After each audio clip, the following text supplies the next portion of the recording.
não por ser um assunto difícil, mas porque, considerando o nosso tempo disponível, eu, via de regra, vou precisar condensar e suprimir algumas coisas que são talvez até importantes na medida de que a gente vai se aprofundando nessa discussão de escolas da administração.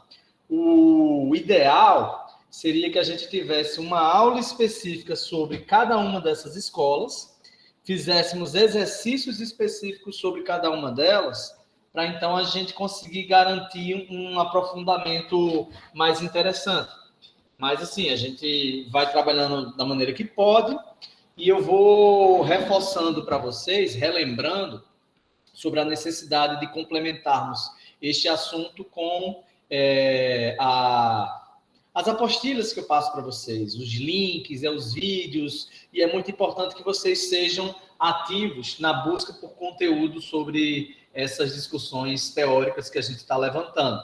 Eu sempre gosto de enfatizar que a teoria, ela não é diferente da prática. A prática, naturalmente, não vai se sustentar, ou a gente vai ter dificuldades de compreender a sua devida complexidade se não tivermos um aparato teórico, um repertório que nos auxilie a compreender melhor os fenômenos que estamos investigando.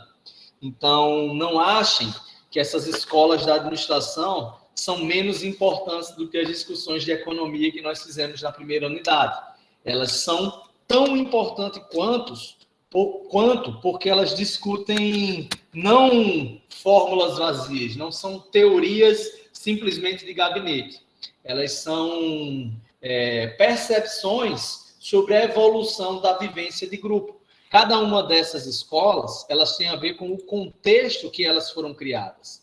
Elas têm a ver com a percepção que não só os acadêmicos que estudaram elas tiveram sobre esses assuntos, mas, muito mais do que isso, o mercado aceitou ou não algumas dessas ideias. Nós conversamos na nossa primeira aula das escolas da administração sobre o Taylorismo. E vocês vão ver hoje, na Escola da Qualidade, de certa forma, uma das filhas da escola científica, né? Afinal, o que fez a Escola da Qualidade tão relevante foi justamente a percepção de que este tema precisaria de um determinado aprofundamento, uma melhoria a respeito de como ele rodaria e operaria no mercado de trabalho, na prática, né? Gente, mas eu vou mostrar essas duas imagens para vocês. Quero que vocês deem uma olhadinha nessas máquinas, enquanto eu vou ali buscar uma água rapidinho, certo? Eu queria que vocês analisassem um pouquinho a da esquerda e a da direita, percebendo as diferenças, né? Só um instantinho.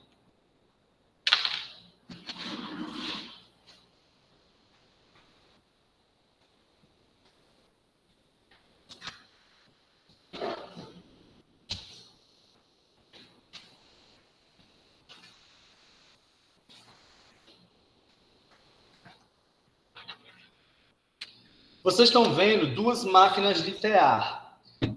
Ambas compõem um acervo, compõem um museu de itens que tiveram relevância na história da administração. Elas pertencem à família Toyoda do Japão, que vivenciou uma história interessante que eu vou brevemente resumir para vocês. Sakichi Toyoda, ele era um carpinteiro, ele nasceu lá por volta de 1867. Ele desenvolveu uma máquina que ela conseguiria otimizar a maneira de produzir roupas, produzir tecidos. Essas máquinas dele tinham um diferencial, porque elas acabavam custando sempre menos do que as máquinas desenvolvidas pela concorrência.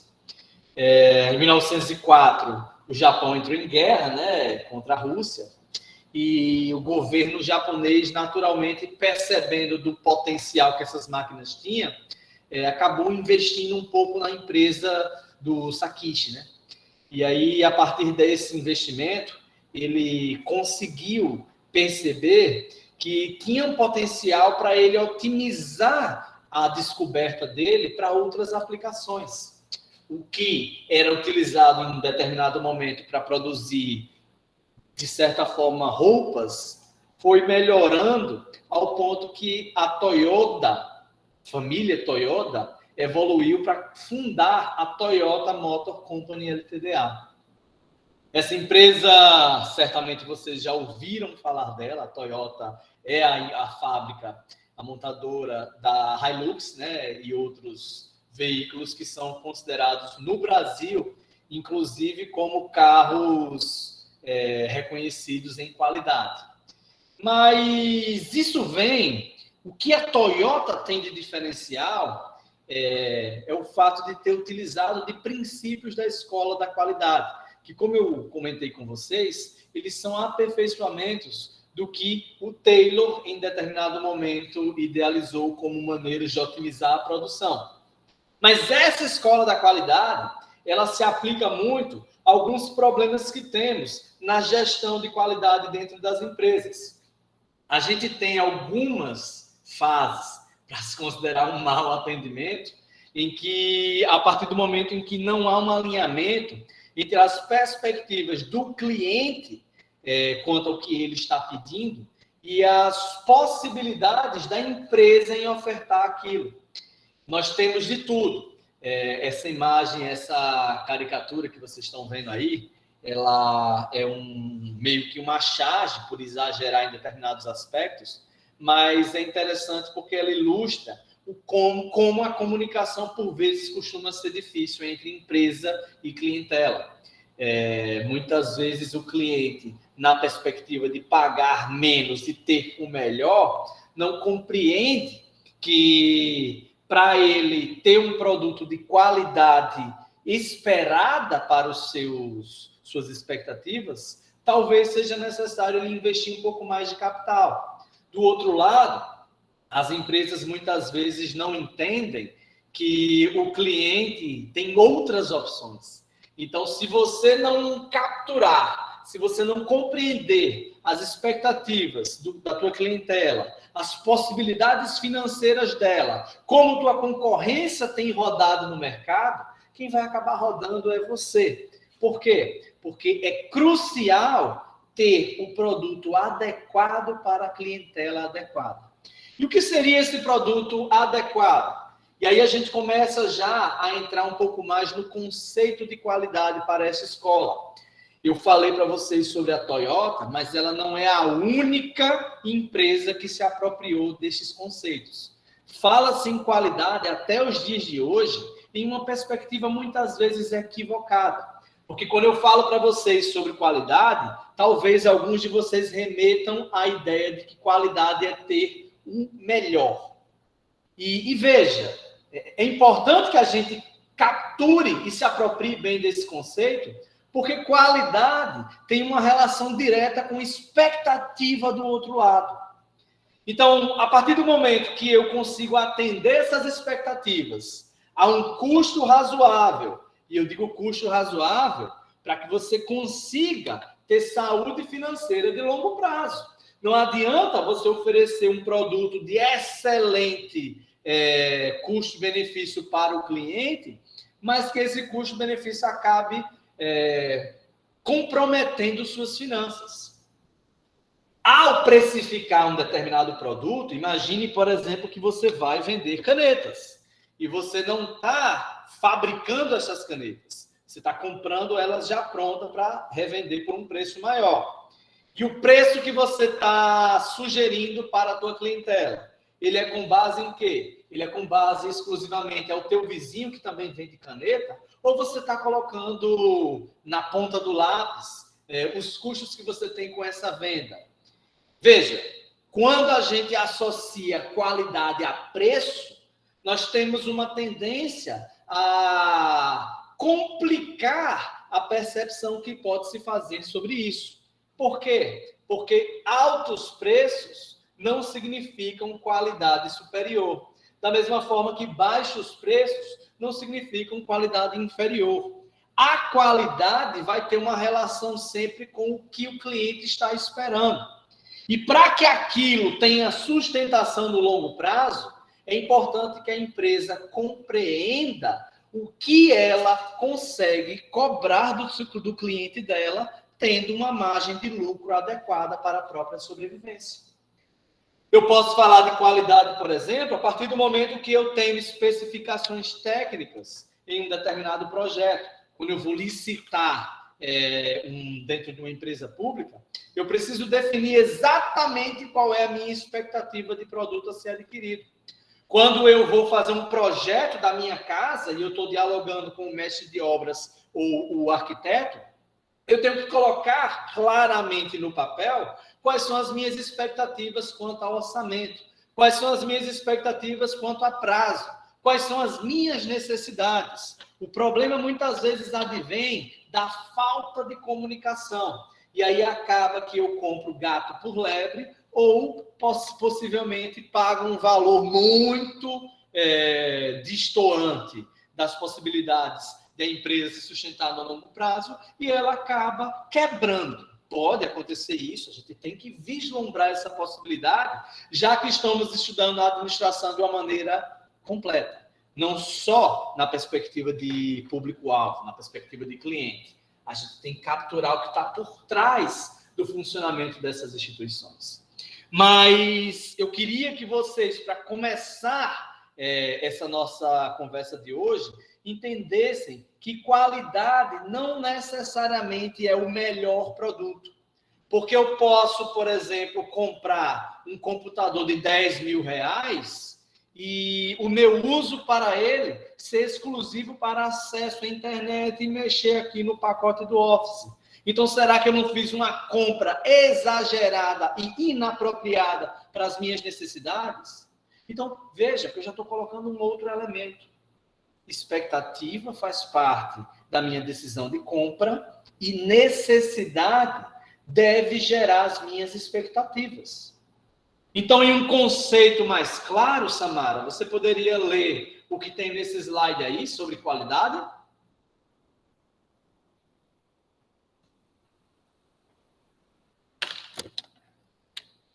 Samara?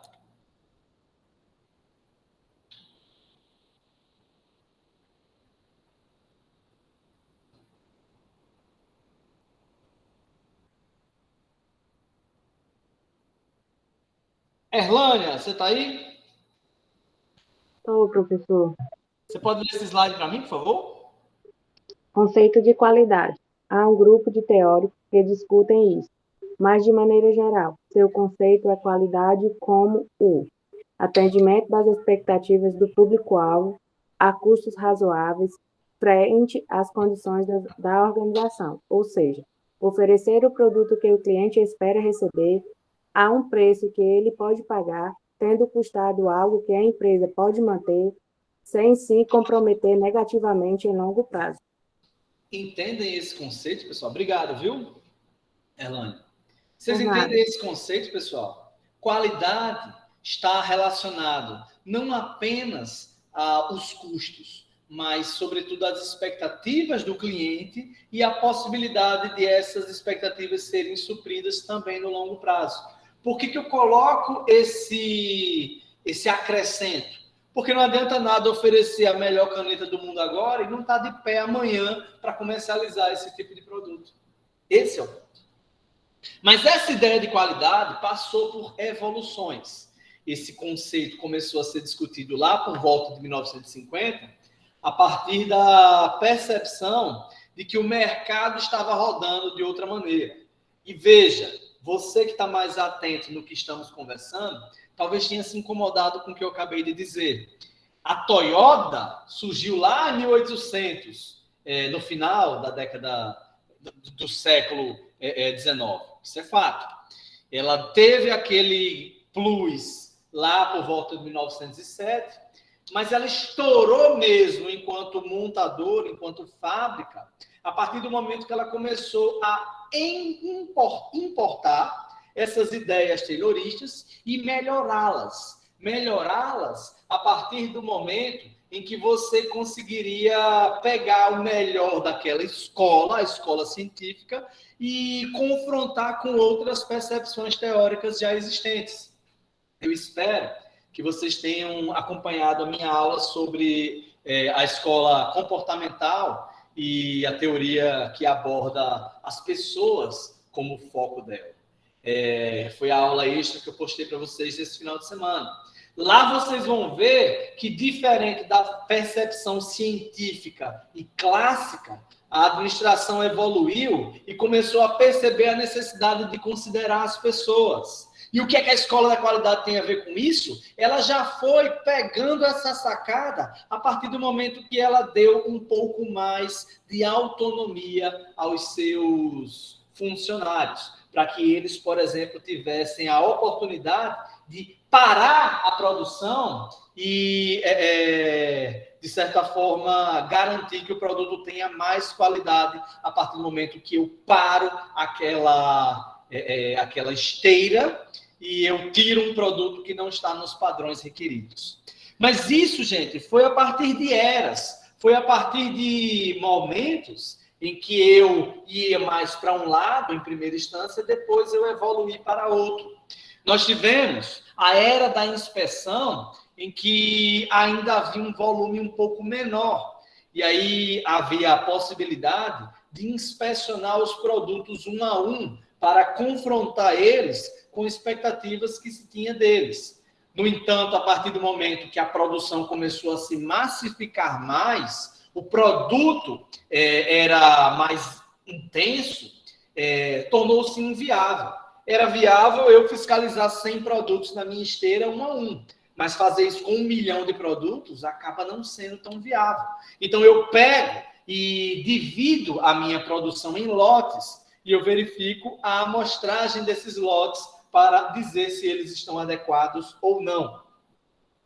O problema disso é que havia outras empresas também evoluindo, né? O mercado, ele foi gradativamente ficando mais competitivo. Se lá nos anos 10 era possível fazer a produção em massa, com a crise de 29, foi perceptível que essa produção em massa precisaria de um consumo em massa. E não necessariamente o consumo estava massificado, porque a economia mundial não ia tão bem. Estamos falando de contextos complicados na história da humanidade. Teve 2 fenômenos levemente importantes, contém ironia nesse levemente, na história da humanidade, chamados Primeira e Segunda Guerra Mundial. E eles tornaram a economia de vários países em frangalhos. O Japão foi um deles. E não à toa, o Japão conseguiu, a partir das suas dificuldades econômicas e sociais, se apropriar e aprimorar vários desses conceitos que a gente está falando. O que eu quero que vocês compreendam sobre a escola da qualidade é que ela existiu, ela nasceu a partir do momento em que as pessoas, os teóricos, as empresas, pegaram ideias da escola científica, juntaram com outras percepções mais comportamentais e adaptaram isso a um contexto de um Japão estraçalhado da Segunda Guerra Mundial. E aí é legal a gente perceber que isso aconteceu no passado, para a gente compreender que hoje o que se entende por administração parte do mesmo pressuposto. Você tem um leque de teorias que elas te dão um repertório, mas no fim das contas, quem vai adaptar o que deve ser feito, quando e onde, é você como gestor. Entenderam? E aí, vocês precisam de repertório. E a escola da qualidade é um deles. Em que, a partir de ideias, princípios, você conseguiu desenvolver algumas ferramentas que são até hoje aplicadas. Vocês vão estudar uma disciplina chamada Gestão da Qualidade, só para vocês entenderem como é importante esse conceito. Algumas das coisas que eu estou levantando para vocês hoje, vocês vão ver... Nós já passamos, professor, a gestão já tivemos. Com o Túlio, né? Pronto, ótimo. Ótimo. Então, vocês vão ver algumas coisas hoje, nessa nossa conversa, que o Túlio muito provavelmente já abordou. Mas é por isso que é interessante vocês confrontarem essas disciplinas, não no sentido de buscar contradições, mas complementar esses conteúdos, e algo que você não tinha entendido bem lá, talvez faça mais sentido aqui, e vice-versa, né? Algo que vocês talvez não entenderam bem aqui, dá uma olhadinha na anotação que você fez da aula com o professor Túlio e talvez faça mais sentido. Mas alguns princípios básicos vocês têm que ter em mente, porque eles não são só repertório, mas alicerce para compreender ideias futuras. Nós vamos estudar uma escola chamada neoclássica. Ela desenvolveu as funções da administração. Ela veio da ideia lá da escola clássica, mas aqui vocês vão ver outra possibilidade, outro conceito dela. É a ideia de, em primeira instância, um planejamento, em que eu defino padrões. O que é que eu quero fazer? Depois, eu vou começar a discutir a execução desse planejamento. Como é que eu vou alcançar essa qualidade? Eu vou colocar aquilo em prática. Mas eu preciso confrontar essas informações com as minhas expectativas. Eu vou comparar o que eu fiz e o que eu queria fazer. A partir desse controle, eu vou chegar numa última etapa chamada aprimoramento, em que eu, confrontando o que eu queria fazer e o que eu fiz, eu vou, eventualmente, melhorar coisas nesse processo. Esse ciclo PDCA é justamente isso, gente. Dê uma olhadinha nessa figura, rapidinho.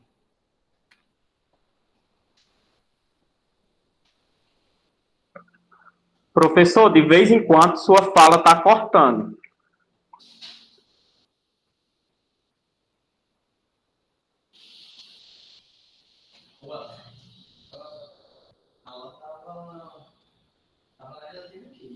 Acho que ele deve estar lá em cima.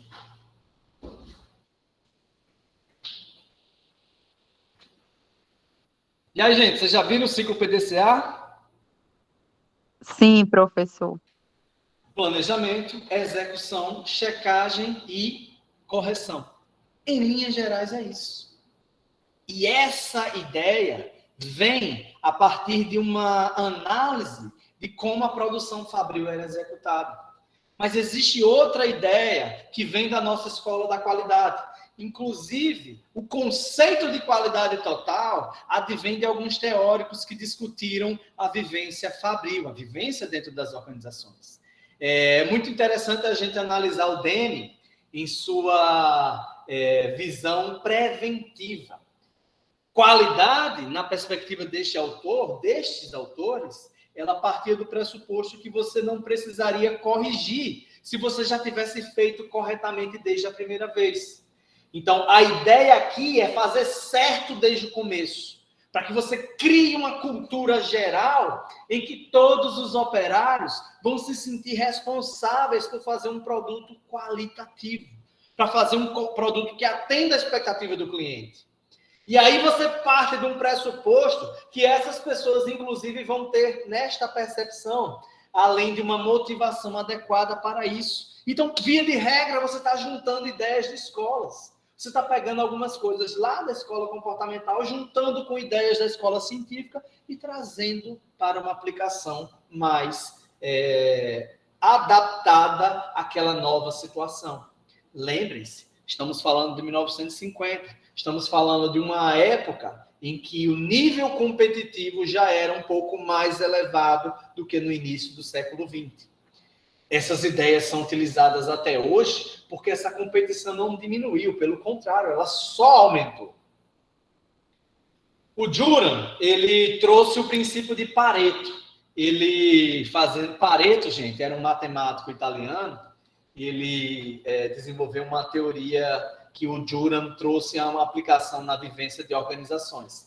Ele dizia basicamente que 80% das consequências vem de 20% das causas. Entendi nada, professor, entendi nada. Vamos lá, vamos pegar um exemplo prático. Se estivéssemos em sala de aula normal, naturalmente, alguns de vocês estariam talvez promovendo barulho dentro da sala de aula. E eu tenho certeza, pela maturidade e pelo pouco que a gente se conhece, que não seria a maioria de vocês. No entanto, 80% do barulho da sala de aula ia vir de mais ou menos 20% de vocês. Isso se aplica a um ambiente fabril quando você tem uma receita de 80% daquela fábrica, vai vir de mais ou menos 20% daqueles produtos. E aí, gente, naturalmente, vocês não vão encontrar uma proporcionalidade tão exata, mas o que o Juran queria dizer é que a gente teria que prestar mais atenção ao que de fato traria mais retorno para a fábrica, ao que de fato demandaria mais atenção na resolução de problemas. Essa é a sacada desta teoria. E é por isso que é interessante a gente compreender a aplicação desses conceitos, porque talvez eu tenha que dar muita atenção a 20% do meu estoque, não necessariamente a 100% dele. Talvez a maior parte das minhas máquinas que quebram, elas têm uma relação com 80% dos meus lucros. E aí, o que é que eu faço? Eu preciso compreender o que é mais importante na minha empresa. A partir dessa percepção, eu consigo focar energias, concentrar onde eu não posso fazer diferente, senão eu vou perder dinheiro, eu vou deixar de alcançar os objetivos institucionais. E a Toyota se destacou neste processo porque foi a empresa que mais conseguiu empregar, destacar-se e compreender melhor esses conceitos. É tanto que isso é utilizado até hoje. Se você for fazer uma análise das 15 empresas que mais lucram no mundo, a última vez que eu olhei, a Toyota estava em 13º. Então, é uma montadora considerável e de muito tempo já no mercado. O que ela fazia? Ela conseguiu fazer produtos de muita qualidade a um custo baixo. E aí você já começa a quebrar um paradigma um pouco vulgar que nós temos, em associar produtos de qualidade a produtos caros. Não necessariamente um produto caro vai ser bom. O que as empresas precisam fazer é otimizar a sua produção, é trazer uma produção eficiente. Olha, estava demorando para usar essa palavra. A partir do momento que você consegue imprimir eficiência à sua prática em uma gestão institucional, você consegue economizar dinheiro, você consegue economizar recursos. E esta economia pode ser positiva para os seus objetivos. Via de regra, você vai estar um pouco menos distante das metas e da saúde financeira da instituição.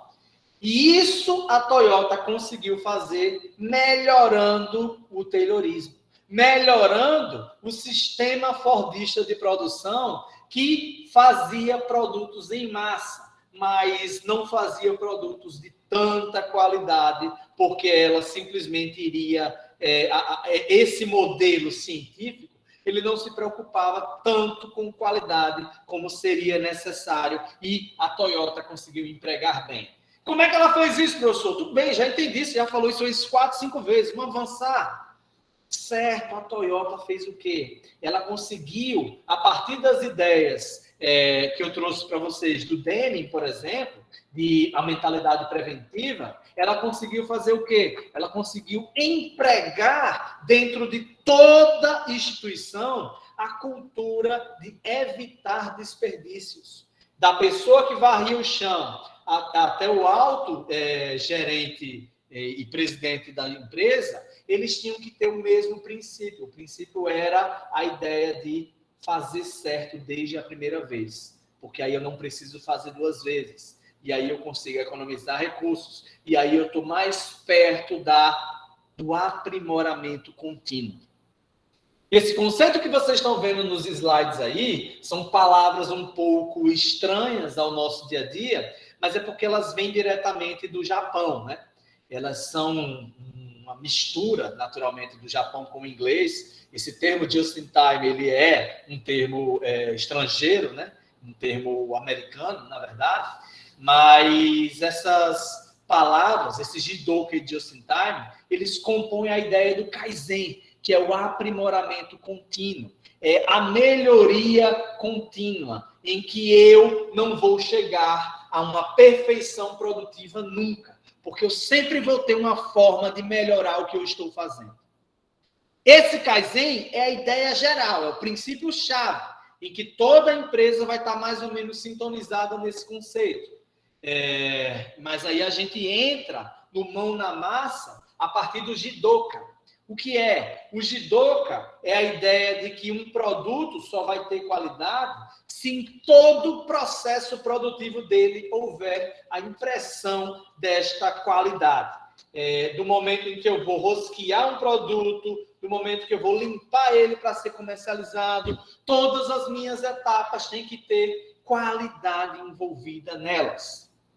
E como essa qualidade vai ser atingida? Existe uma metodologia própria. Essa é a ideia do Jidoka. Como isso é feito? A gente parte de algumas palavras, algumas ideias, alguns princípios. Por exemplo, a ideia de Andon, em que um único operador, ele vai estar aqui, sentado, e ele sentado consegue checar visualmente quais são as máquinas que estão funcionando bem e quais são aquelas que precisam eventualmente de um ajuste. E esse ajuste, ele é feito fisicamente, em que o cara levanta a bunda da cadeira, vai lá e olha se está funcionando. Essa ideia é de 1950. Hoje, naturalmente, você tem painéis em que você consegue monitorar e ver todos os fatores que precisam de algum ajuste, algum controle, e você conseguiu ainda hoje, de maneira ainda mais eficiente, aprimorar isto. Mas a ideia de 1950, a ideia da Toyota, é que você não tinha um gerente de produção que ficava com a bunda na cadeira o tempo todo. Ele ia lá e participava efetivamente da produção. Ele fiscalizava presencialmente e ele ia lá e dizia: e aí, meu chefe, como é que tá as coisas aí? Tá precisando de alguma coisa? Essa máquina aqui, como é que tá? Luzinha tá vermelha, qual o problema dela? Vamos resolver. Então você tinha uma proximidade maior dentro da empresa. E, naturalmente, pessoal, vocês já devem ter se incomodado com esses conceitos que eu estou trazendo, porque no papel é muito bonito, né? A empresa conseguiu se integrar. Tá, mas como é que eu faço isso? Isso foi discutido lá na escola comportamental, né? Na escola do relacionamento pessoal. Isso foi um pouco mais debatido sobre fatores que eventualmente motivariam as pessoas. E, naturalmente, como tudo dentro da administração, você não tem uma fórmula pronta, mas você tem princípios que podem nortear. Mas todos esses princípios, eles se encaixaram muito bem na Toyota pela cultura japonesa. Eles tinham outra maneira de se relacionarem entre si. O Oriente, por uma questão inclusive religiosa, eles têm alguns conceitos mais relativos ao convívio grupal. E talvez este tenha sido um dos fatores-chave para o toyotismo ter dado tão certo naquela época e até hoje ser empregado. Mas alguns conceitos chaves também foram utilizados. É o que a gente está falando na ideia de Jidoka. Não foi só a cultura de lá. Um deles era a ideia do Poka-yoke. E era um sistema à prova de erros. Era um sistema, a grosso modo, chamado de a prova de idiotas. O que é que seria isso? Em vez de você precisar de um manual complexo para operar aquela máquina, para rodar aquelas peças, você teria facilidade nesses conceitos. Você teria, por exemplo, vejam essa imagem aí do lado.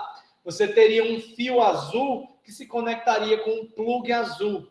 O fio vermelho, naturalmente, não se conectaria ao fio verde, ele se conectaria ao plug vermelho. E assim, você minimizava a possibilidade de erros. Fio vermelho no plug vermelho, fio verde no plug verde, fio azul no plug azul. Você não precisava compreender aprofundadamente aquele produto. Essa ideia vem desde o Ford, né? Você simplificar um pouquinho a montagem dessas máquinas. Mas a Toyota aprimorou isso, aprofundando ao ponto de que você queria errar, mas não, essa peça aqui só se conecta desse jeito. Então, eu não tenho como errar, porque só tem um jeito de fazer isso.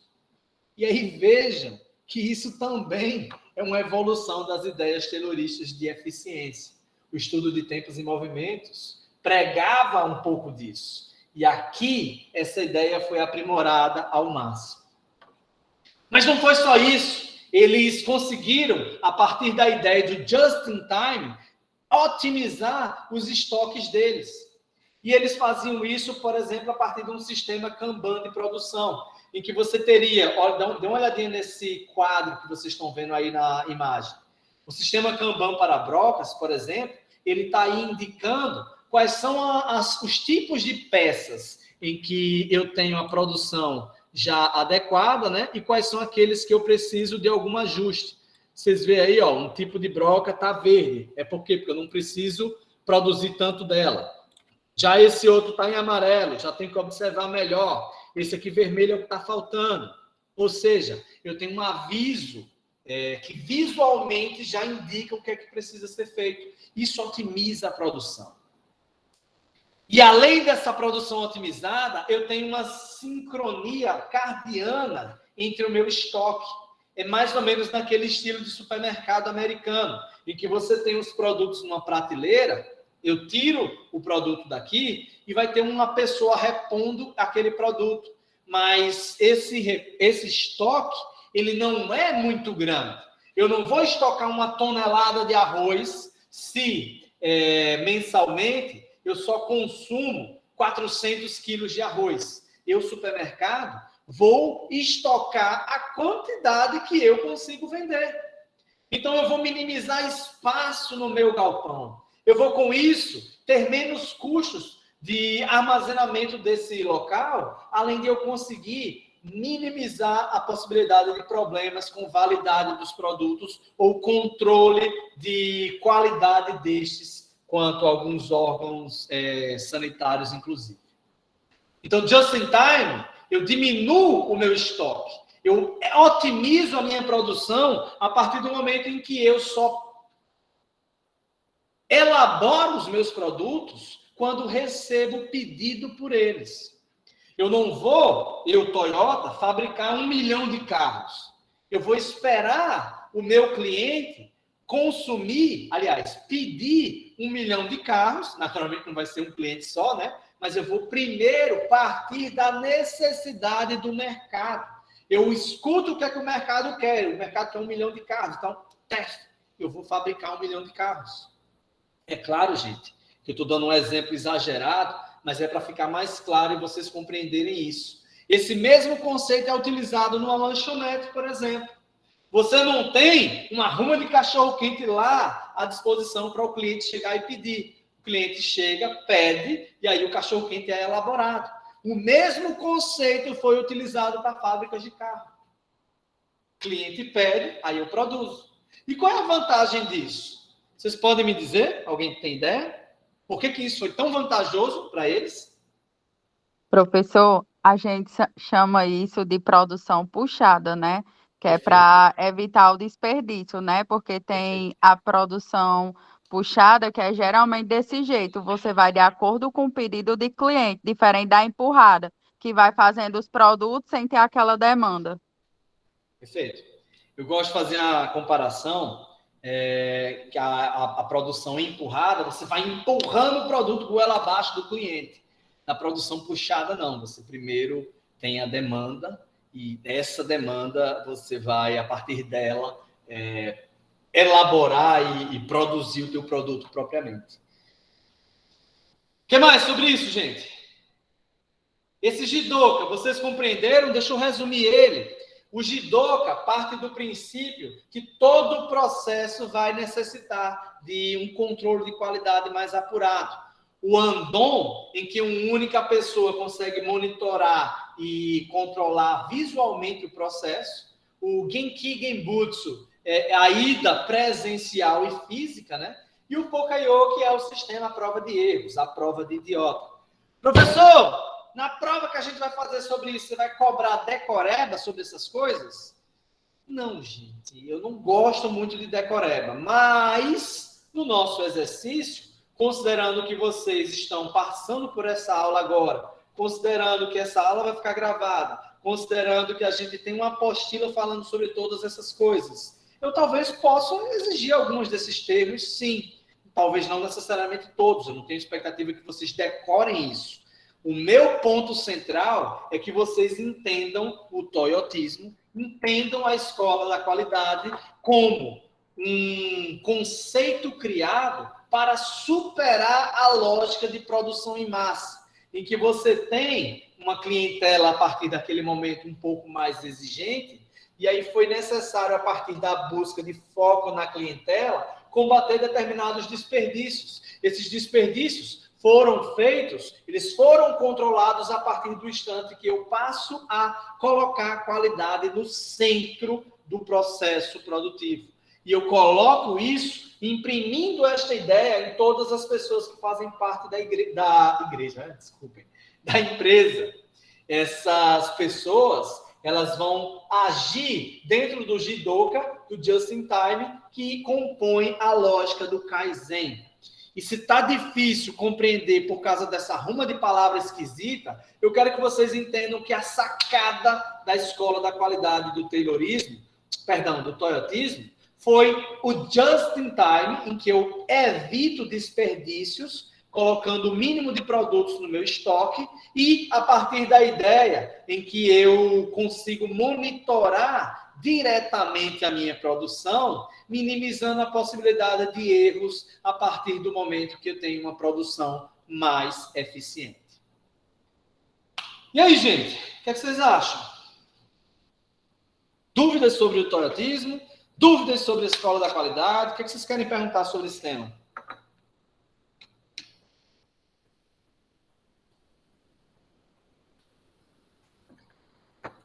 É muitos conceitos, né, professor? É, muito conceito, sim.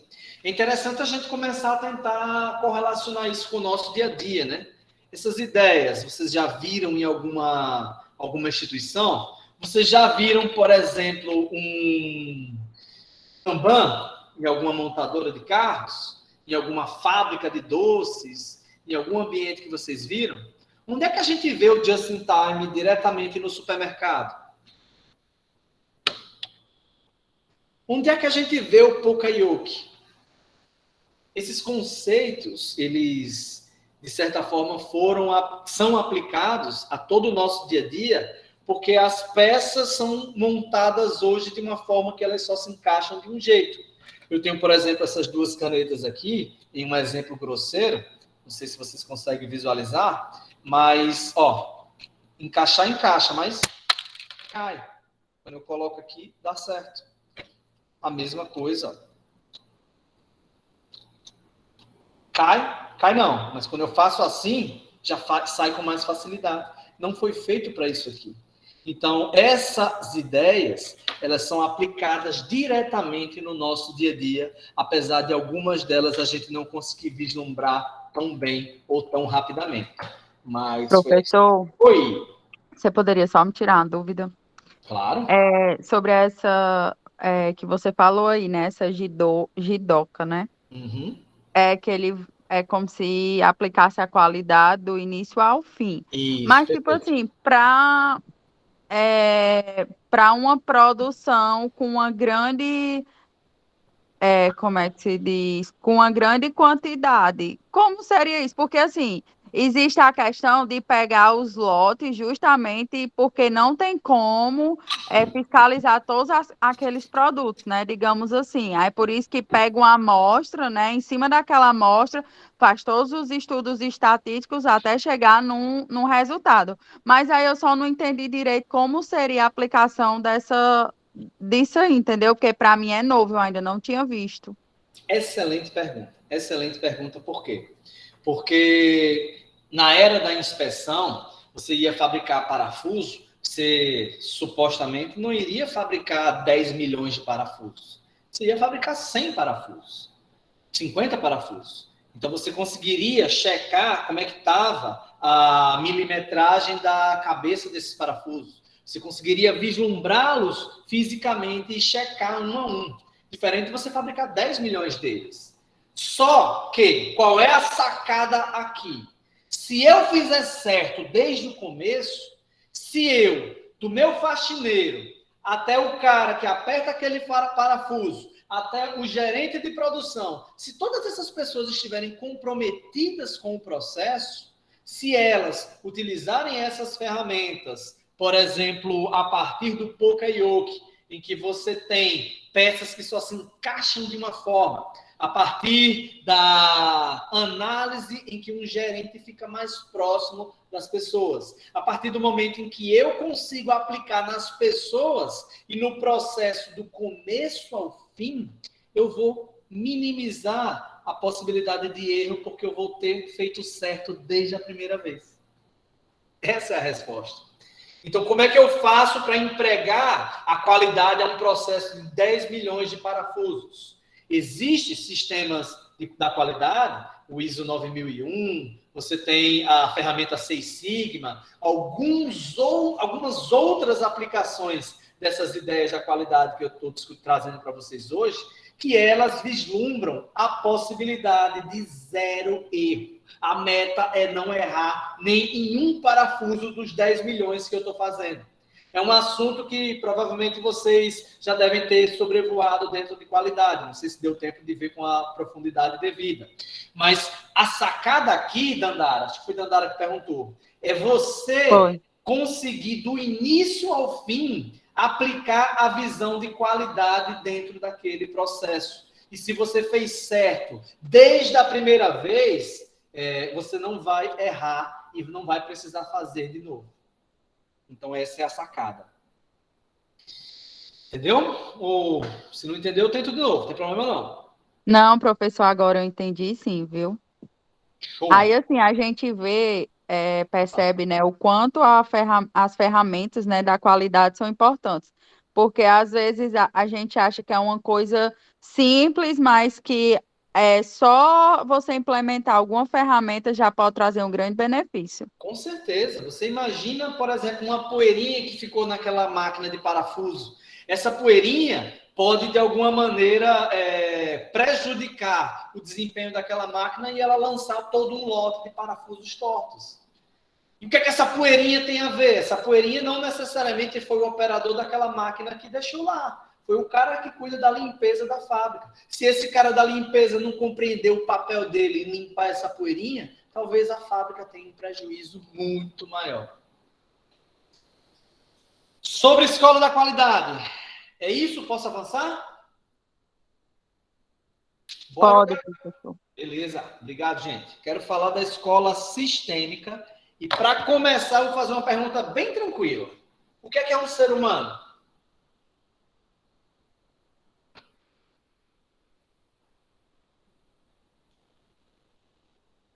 Deixa eu fazer Professor, acho que é um ser que pensa, né, como a gente sabe.